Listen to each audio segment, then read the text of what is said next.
नारायण भारद्वाज है और इनसे जानेंगे कि इतने साल हो चुके हैं लगातार आप लगी हुई हैं और हम आपका देखते भी रहते हैं कि आप मीडिया से लेकर सोशल मीडिया तक कार्यरत रहती हैं और पुरुषों की आवाज़ उठाती हैं। क्या रीज़न समझती हैं कि अभी तक कोई कंक्लूजन पर नहीं पहुंच पाए, कोई ऐसा बड़ा कदम सरकार की तरफ से नहीं उठाया? ऐसे बहुत सारे स्टेप्स हो चुके हैं जहाँ पे एपेक्स कोर्ट्स को लोगों ने अप्रोच किया है, whether through the means of PIL या फिर इंडिविजुअल केसेस अगर उस स्टेज तक पहुँचे हों। लेकिन मैं तो इस चीज़ का क्रक्स यही समझती हूँ कि अभी हमारी सोसाइटी और अभी हमारी कोर्ट्स जो हैं शायद विलिंग नहीं है, रेडी नहीं है इस डिस्क्रिमिनेशन को पहली बात तो एक्सेप्ट करने के लिए और दूसरी बात उसके ऊपर कुछ करने के लिए। और सबसे बड़ी बात समझदार लोग समझ सकते हैं, men's issues are not a political agenda और a political requirement as of now. आज के टाइम पे विमेंस इश्यूज और पूरा का पूरा विमेन एम्पावरमेंट जो है it is a narrative in itself, it is an agenda in itself, it is riding on millions and millions of rupees, करोड़ों रुपए एक मिनिस्ट्री में जाते हैं। तो कोई भी इंसान अगर विमेंस इश्यूज़ के ऊपर काम कर रहा है तो वो हर तरह से एडवांटेज होगा, पॉलिटिकली भी, सोशली भी, मीडिया में भी, सोशली भी, हर तरीके से। मेंस इश्यूज़ या मेन विक्टिमाइजेशन को सुनना भी किसी के एजेंडा में नहीं है फर्स्ट ऑफ ऑल। दूसरा, कोई पॉलिटिकल उसकी ब्राउनी पॉइंट्स नहीं है। तो जब तक कुछ एडवांटेज नहीं होगी या कुछ उसमें उनका पर्सनल बेनिफिट नहीं होगा तो लोग क्यों सुनेंगे।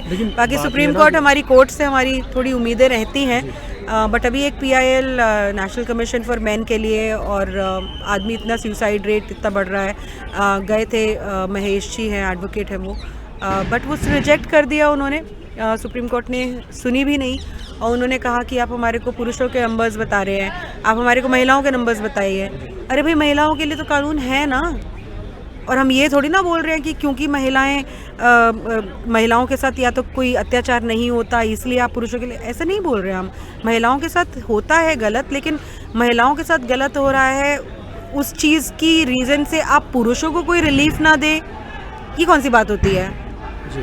तो पुरुष के महिला जिसके साथ अत्याचार हो रहा है, अगर कोई पुरुष कर रहा है, आपके पास प्रोविजंस है उस पुरुष को पनिश करने के लिए, ठीक है। पुरुष के साथ कोई महिला गलत कर रही है, आपके पास प्रोविजंस नहीं है, हम एक प्लेटफॉर्म मांग रहे हैं, फिर आप हमें बता रहे हैं कि महिलाओं के साथ ऐसे होता है। तो मतलब पुरुषों की लाइफ की डिपेंडेंसी सिर्फ महिलाओं के ऊपर है, उनका अपना कोई कॉन्स्टिट्यूशनल राइट नहीं है, वो अपने आप में कोई ह्यूमन बीइंग नहीं है। मतलब what are they trying to say, I don't understand. But correlate करके दिखाया जाता है जी, मतलब अगर हालांकि नंबर्स बहुत ज़्यादा हैं, बट मैं आपको एक एग्जांपल देती हूँ। अगर हमारे कानून में हर्ट का लॉ है कि अगर किसी ने किसी के साथ मार पिटाई करी तो 323 के कानून की धारा में उसको प्रोसिक्यूट किया जा सकता है, ठीक है। अब उसमें महिला को अगर पुरुष ने पीटा तो भी प्रोसिक्यूशन हो सकती है, अगर पुरुष को महिला ने पीटा तो भी प्रोसिक्यूशन हो सकती है। बट आपने एक सीरीज ऑफ जेंडर बेस्ड जो कानून है वो सारे के सिर्फ महिलाओं के लिए बनाए हुए हैं, ठीक है। आपने 323 में तो ऐसा नहीं बोला कि अगर पुरुष को महिला पीट रही है तो कि वो अपराध नहीं है, आप बोल रहे हैं ना वो भी अपराध है। तो जब आप ये बोल रहे हैं कि मैरिटल क्रूएल्टी एक ऑफेंस है, तो फिर वो सिर्फ पुरुष जब कर रहा है तभी ऑफेंस क्यों है, महिला जब करती है तब ऑफेंस क्यों नहीं है। यहाँ इतने सारे आदमी सुसाइड कर लेते हैं, लेटर लिख कर जाते हैं कि अभी कल ही परसों ही एक बड़े यंग से आदमी ने सुसाइड कर लिया, उसकी वाइफ उसकी शादी के 1 महीने बाद ही उसको उसकी सारी की सारी प्रॉपर्टी उसके नाम लिखने के लिए कह रही थी, और वो बेचारा अभी हाल ही 2-3 हफ्तों में कम से कम भी 8-10 केसेस ऐसे सुसाइड किए हुए हैं। तो क्यों कर रहे हैं ये लोग? हेल्पलेसनेस की वजह से ही तो कर रहे होंगे ना। अगर उनकी कहीं सुनवाई होती, संदीप पासवान का जो केस मैंने स्टेज से भी बोला, अगर संदीप पासवान की पुलिस सुनवाई कर लेती तो शायद उसको मरने की ज़रूरत नहीं पड़ती। जिस रात को उसने सुसाइड कमिट किया है, उसकी एक्स फियांसे और उसका पूरा परिवार आकर उसको इतनी बुरी तरह से पीट के जाते हैं, लेकिन फिर भी वो महिला बोलती है मैं अभी मॉलेस्टेशन का केस तेरे ऊपर लगा दूंगी, और लगाते भी है। तो आई थिंक ये डिस्क्रिमिनेशन है, but change will take time.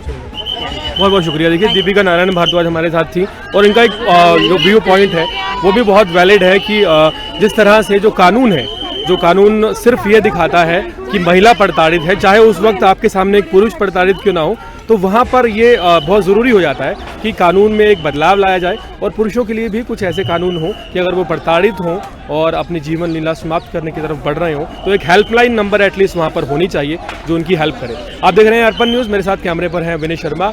बहुत बहुत शुक्रिया।